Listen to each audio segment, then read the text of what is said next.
Good boy. Heel. Nope. Come on. Heel. Yes. Good boy. Yes. Good boy. Heel. Good boy. Good boy. So we are at about a 6 right now.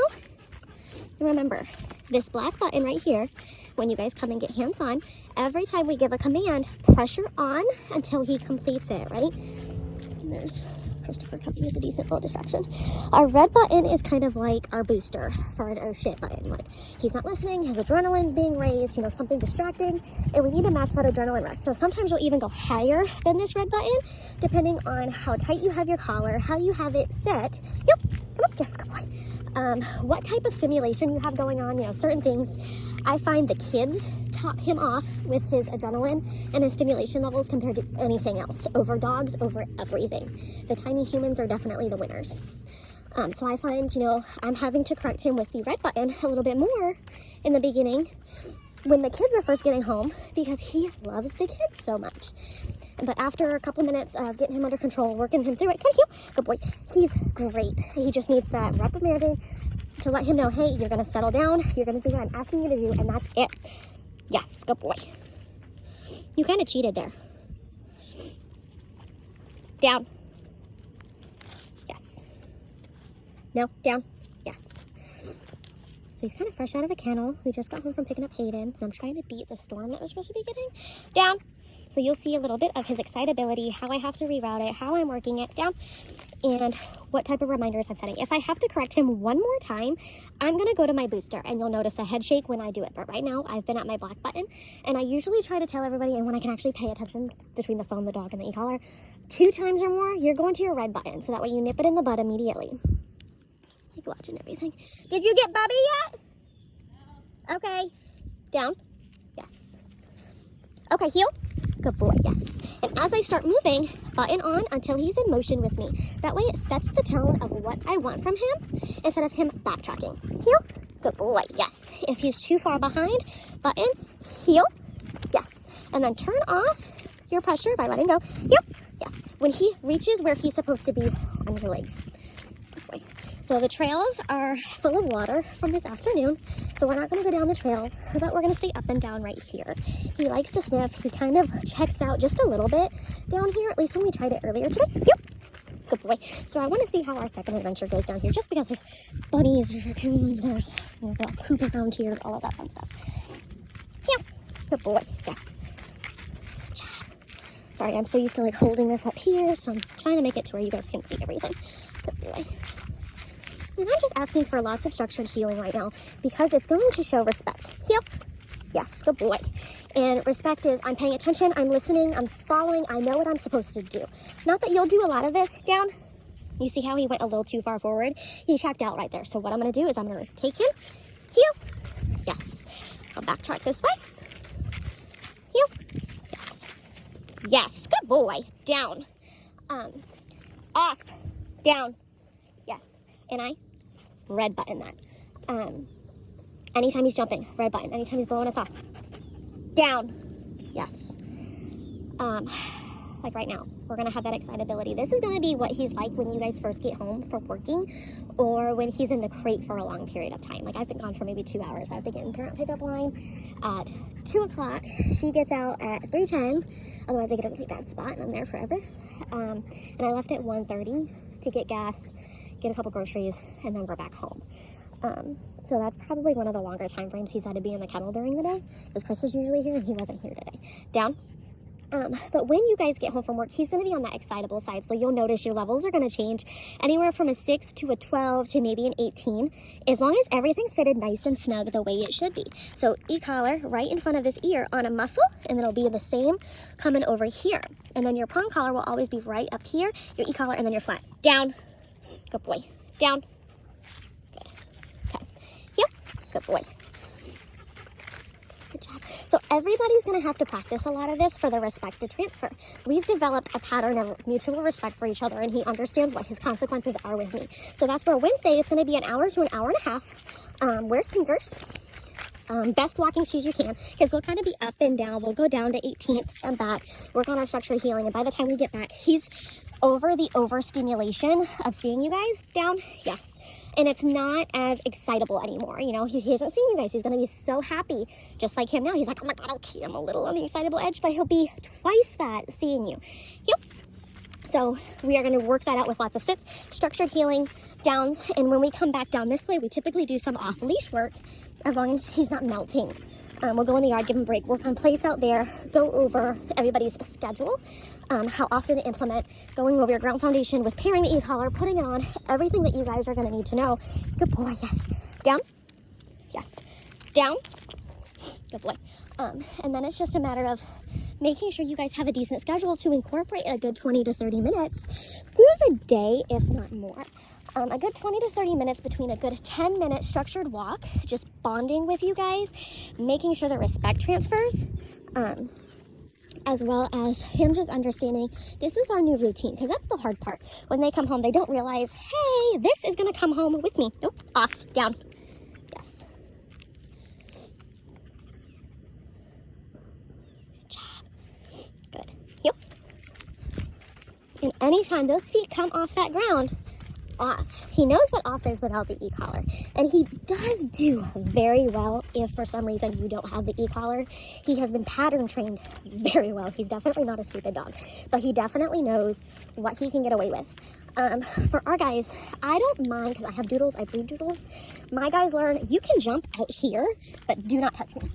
And he's kind of picked up on that, but then he has some minutes where he definitely tests me. He doesn't do it to Christopher.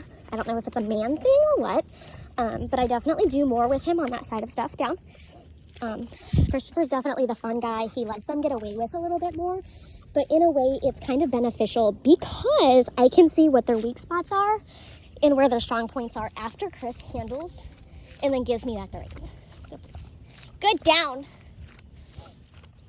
So it's good having two different people, because even in your family, you're going to have somebody that's on it 24/7, a very tight leash, and another person that's kind of going to give him a little bit more freedom. So you guys are going to have to find a balance in the family to stay on him, because he's such a happy, outgoing dog. He wants a job, and he has so much energy. Didn't call him yet, but he thought I was going to. Down. It's the only thing with him, he will not drop down. So I'm going to hold. So I'm applying a consequence. The whole time we go back, heel. You can see he's not really negatively phased, but I'm applying correction right now by holding and taking him back, because I didn't call him heel, nor was I in a position to call him. That was just, he's going to make that decision for me, and I'm not going to accept that. Down, down. So by holding your pressure when he breaks a command, you're going to hold that pressure the entire time, and you can see how it's not negatively affecting him. He's not shutting down. He's still happy dandy. But you're going to have to show him, nope, that's not what I want right now, and you're going to redo it the right way. Otherwise, he's going to be like, yeah, cool, awesome. Like Chris works on recall with them, and Chris works on it a lot instead of stretching it out like I want. So when you do downs, you only call them, you know, once out of every couple of times that you're doing recall. Otherwise, every time you turn around and you're just standing there, the dogs are running back to you. I'm all the way down here. And I'm not going to call him because he broke. Absolutely not. He thinks that that's what we're waiting on. So I'm going to walk all the way back. And this is me taking my time for him to just, okay, I have to deal and work out my stimulation and work out this exercise. And this is the hardest part for him, because patience for him is like, holy cow. But on your walks, you want to try to do at least 15 to 20 feet of a down. I don't expect you to go as far. I do like to see some families go even farther if you possibly have the space in a safe location for you guys to work on that. Good boy, down. If I reprimand him, like let him know, hey, you're doing good, like good boy, down, I'm not touching anything. Good boy, but I'll touch him, let him know he's good. Down. Down. Still not touching anything. Down. And I'm leaving him there. And now this time, after I came back, I will call him if he doesn't break. But right now, because Chris has been working on recalls, he's thinking, I'm going to call it. So I wanted to nip that in the bud, and it's good that you got to see how you fix it. So we're not building robots, but you got a good living being that's going to try to test you just like a toddler would, because right now he's comparable. Like his age is comparable to like a 3 to 4 year old.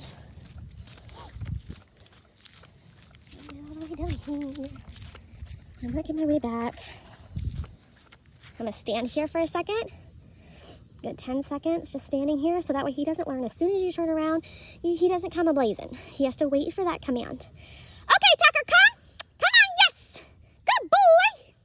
Good boy! And I love that when he broke, he was going to be coming directly to me instead of like chasing something. Good boy, yes! But at the same time, I want them to learn, hey, you have to wait instead of, hey, this is what I know is going to happen. No, I just want him to wait for that command so you can change up everything. You're going to get dirty again, sir. Down. Okay, heel. Good. Yes. And then we go right back into working. So he got a good outlet there. He got a good recall in, good stretch of energy. Down. And now I'm going to work my way with 5 downs all the way back. Oh, now is it bothering you? Down. Yes. Heel. Good job. And thankfully out here, we have more wildlife than we have people. So depending on the dog, you know, the wildlife, the rabbits, those are more trigger points for some dogs. And we have to work through that. And then compared to some, they love people. So him, tomorrow, when we go for our lunch date, we'll probably have our son with us too. His is the people. He wants the people. Heel. Down. He wants to say hi to everybody. He's happy, outgoing, whatever it may be. But at the same time, with that comes listening, structure, and rules. So you're going to be heavier on top of him with your e-collar and your tools in a busier setting just because that's who he is as a breed combination. I got one doodle in that just arrived, and she's the laziest thing after 2 minutes of stimulation. She's like, yeah, whatever, no cares in the world. You know, where him, he's like, can we go? Can we do something? Can we stay on top of it? What are we doing right now? Good boy. Down. See, for me, this is like, I'm paying attention, but I'm testing the boundaries. Yeah. So I turn around and redo. Down. Okay, heel.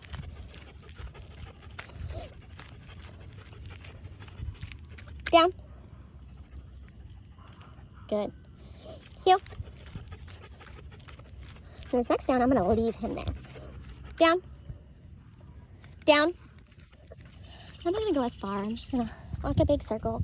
Good boy. Down. And you can see he's like, oh, am I going to run to you again?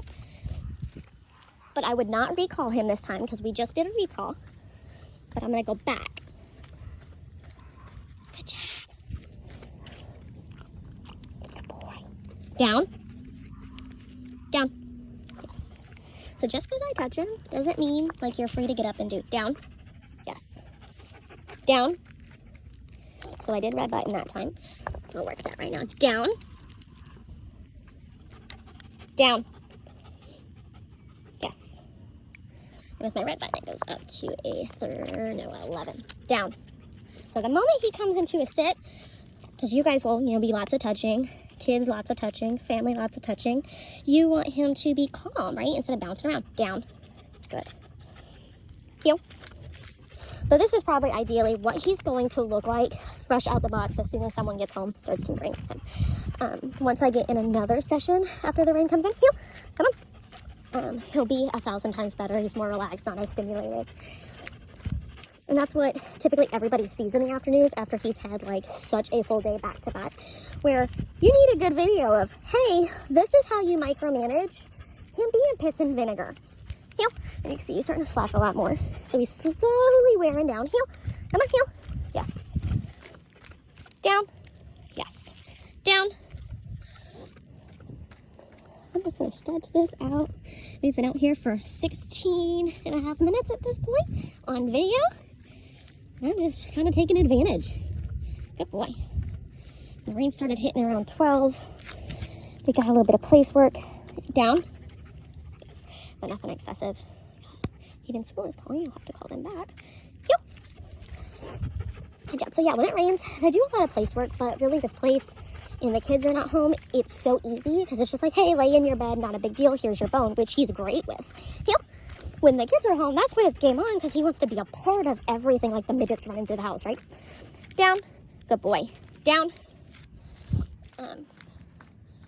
So with Hayden being home now, I'm like, okay, let's wear out. Then we'll go in and we'll place. Chris has to go back and get weighed. Good boy. So before they get home, I try to wear them out. Like typically I would work him before I go get her, but it was raining. Down.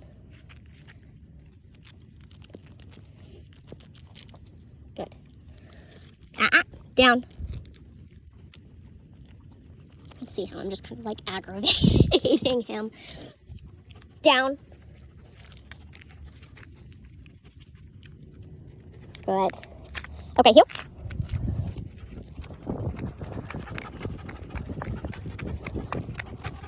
Good boy. Yes. Heel. Down. Yes. I had a golden doodle come in that. Down. Yes. You couldn't touch. It would scream. When you put it on a grooming table, it'd have to be sedated. I don't know what happened to them. Down. I don't know what happened to them owners because I have not heard anything. She had a baby and then kind of like fell off the face of the earth. So, you know, I'd rather have him outgoing and happy compared to, holy shit, what happened to that dog. Okay, heel. All right, guys, so we are at 20 minutes of video. I'm going to take him up, give him a break, give him some water, get this uploaded, and try to cool off for a few minutes. Heel. Good boy. I hope this provided a good amount of information. Like I said, we're going to be doing our lunch date tomorrow. Heel. I'll do more off-leash video work tomorrow as well once we get back in the evening. We'll be going out midday, and then I'll do some e-collar work in the afternoon. Get all of that put together for you. And then we will be seeing you bright and early on Wednesday morning. So I wanted to start preparing you for the heavy in-depth side of things. That way you had some knowledge. Good boy. All right, you guys.